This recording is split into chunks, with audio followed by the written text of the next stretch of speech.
নমস্কার নমস্কার নমস্কার। কেমন আছেন সবাই? আশা করি সবাই খুব ভালো আছেন। চলে এলাম নতুন একটি ভিডিও নিয়ে। আজকের আমার মেয়ে একটু গুড গার্ল হয়ে গেছে, তাই সকালবেলা কোনো ঝামেলা ছাড়াই সে চটপট করে আমার সাথে ব্রাশ করে নিয়ে আর একদম অল্প ঝামেলা করে খাওয়া দাওয়াটা কমপ্লিট করে নিয়েছে। অল্প ঝামেলার মানে তাকে খাওয়াতে তো আপনাদের বলেইছি একটা যুদ্ধের সমান। যাই হোক, তার আজকে যুদ্ধটা একটু কম করতে হয়েছে, তাই সময়টাও বেঁচে গেছে। তাই তার সাথে সকালবেলায় একটু খেলাধুলাও করে নিচ্ছি, তারও ভালো লাগবে আর আমারও ভালো লাগবে। যাই হোক, ছোটোবেলার স্মৃতিগুলো একটু চোখের সামনে যেন ভেসে উঠছে, ওর সাথে খেলা করে। আমার কন্যাটির তো খাওয়া দাওয়া হয়ে গেছে, তার পেটটা শান্ত আছে। বেলা প্রায় 10টা বাজতে চললো। যাই এবার আমি আমার ব্রেকফাস্টটা খাওয়ার ব্যবস্থা করি।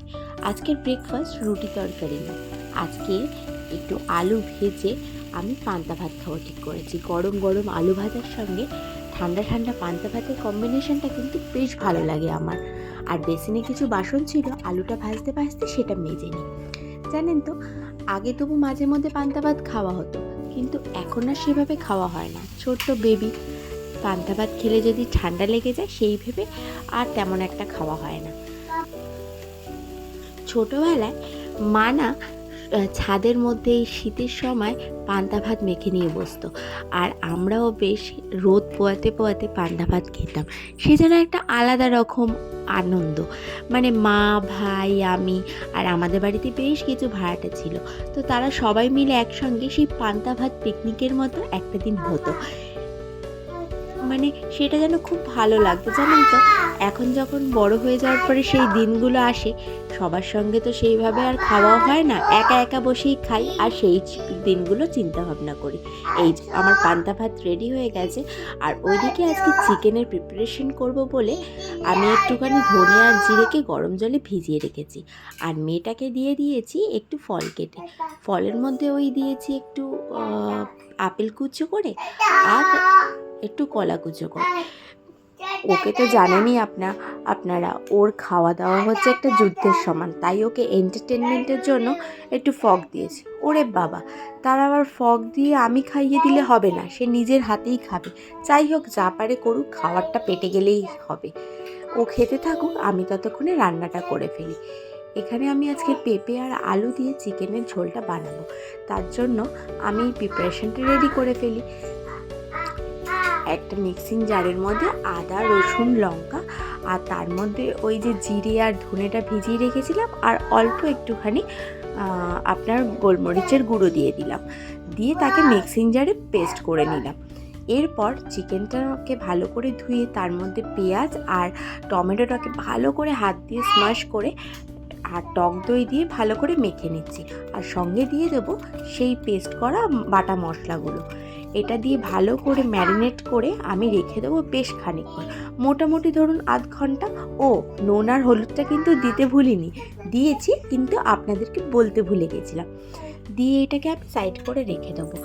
এরপর আমি ওই পেঁপে আর আলুটাকে একটু নুন আর হলুদ দিয়ে মাখিয়ে রেখে দেবো। কড়াইতে তেল গরম করতে দিয়ে সেই পেঁপে আর আলুটাকে ভাজতে দেবো। আসলে এই যে রান্নাটা আজকে আমি দেখেছি, সেটা কিন্তু আপনারা অনেকেই করেন, গ্রাম বাংলার অনেকেই এই ধরনের পাতলা ঝোল রান্না করেই থাকে, কিন্তু আমি এটা বেশিরভাগটাই আমার শ্বশুরমশাই মানে বাবার কাছ থেকে শিখেছি। বাবাকে যখনই মাংসের ঝোল করতে বলা হয়, সে এরকমভাবেই একটা সুন্দর মাংসের ঝোল রান্না করে খাওয়ায় আমাদের। আর সেটাতে গরম ভাতের মধ্যে গরম গরম পাতলা মাংসের ঝোল দিয়ে আর সামান্য একটু পাতিলেবু বা গন্ধরাজ লেবু যদি হয়, মন্দ লাগে না কিন্তু। আপনারা যদি কেউ টেস্ট না করেন, অবশ্যই একবার টেস্ট করে দেখবেন, আপনাদেরও ভালো লাগবে। এরপর কড়াইতে তেল গরম করে ম্যারিনেট করা চিকেনটা আমি দিয়ে দিলাম। চিকেনটা যতক্ষণ কষা হচ্ছে ততক্ষণ আমি ঘরের অন্য কাজগুলো সেরে নিচ্ছি।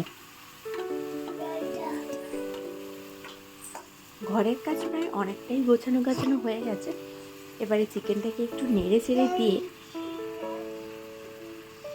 তাকে কষতে দিয়ে দেবো, আর তার মধ্যে দিয়ে দেবো একটুখানি কাশ্মীরি মির্চ। মানে কাশ্মীরি মির্চটা দিয়েছি একটু রঙের জন্য, একটু কালারও তো দরকার বলুন, নাহলে আমাদের যা অবস্থা, কালার দেখে আবার অনেক সময় আমার কর্তামশাই খেতে ইচ্ছা করে না, আগেই ভেবে বসে নেয় হয়তো রান্নাটা ভালো হয়নি। এবার ঢাকনা দিয়ে দিলাম। চিকেনটা থেকে অনেকটাই জল ছেড়ে দিয়েছে। ঢাকা দিয়ে দিয়ে চিকেনটা রান্না করলে চিকেনটা যেরকম ভালো ওয়েল কুকও হয়ে যায়, তার সাথে সাথে জলও তাড়াতাড়ি ছেড়ে দেয়। এরপর পেঁপে আর আলু ভাজাটা আমি দিয়ে দিয়েছি। এটা দিয়ে আমি বেশি নাড়াচাড়া করবো না, একটাই কারণে, কারণ আলু আর পেঁপেটা বেশ ভালোভাবেই ভাজা হয়ে গেছে, প্রায় অনেকটাই সেদ্ধ হয়ে গেছে। যাই হোক, চিকেনটা হয়েও গেছে। আপনাদের ফাইনাল লুকটা দেখিয়ে দিই। আর এতক্ষণে আমি ভাত বেড়ে নিয়ে চলে এসেছি। বহু প্রতীক্ষিত রান্না তো, মানে অনেক দিন ধরেই ভাবছি। অনেক রকমের রান্না বান্না তো হয়, এই রান্নাটা চট করে তেমনভাবে হয় না, তাই ভাবলাম আজকে চটজলদি এই রান্নাটা করে নিই আর খেতে বসে পড়ি। আজকের আবার আমার কর্তামশাই আসতে একটু লেট হবে, উনি ফোন করে জানিয়েছেন একটু দেরি হবে, তুমি খেয়ে নাও। তাই আমি খেতে বসে পড়েছি। পাতে এক টুকরো, আপনাদের বললাম লেবু দিয়ে বেশ ভালো লাগে, তাই এক টুকরো লেবুও নিয়ে নিয়েছি, বেশ ভালো লাগছে। যাই হোক, খাওয়াটা তাহলে শেষ করে ফেলি। আর শেষ পাতে বলে যাই, আমার গল্পটি ফুরোলো, নোটে গাছটি পড়লো। তাহলে দেখা হচ্ছে আপনাদের সাথে পরের একটি ব্লগে খুব তাড়াতাড়ি। টাটা।